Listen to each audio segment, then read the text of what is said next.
अस्सलाम वालेकुम प्यारे दोस्तों, क्या हाल है जी? ठीक ठाक हो? तबीयत सेहत ठीक है? उम्मीद करता हूँ आप अल्लाह के फजल करम से ठीक होंगे इंशाल्लाह।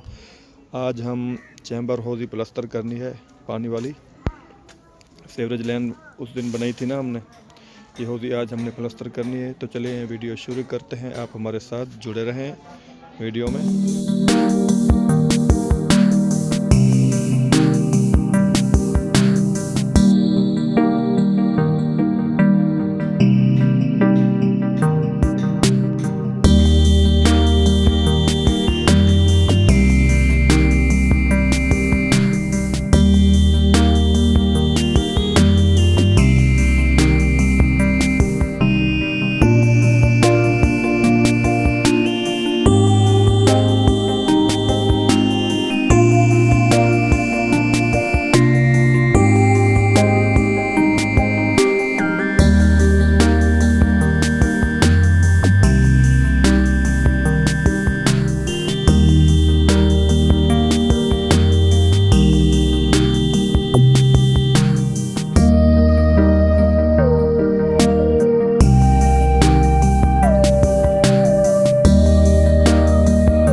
जी तो प्यारे दोस्तों, उम्मीद करता हूँ आज की हमारी वीडियो आपको पसंद आई होगी। अगर हमारी वीडियो आपको पसंद आई हो तो आप हमारे चैनल को सब्सक्राइब करें और आपका वीडियो वॉच करने का शुक्रिया। अल्लाह हाफ़िज़। फिर मिलते हैं न्यू वीडियो।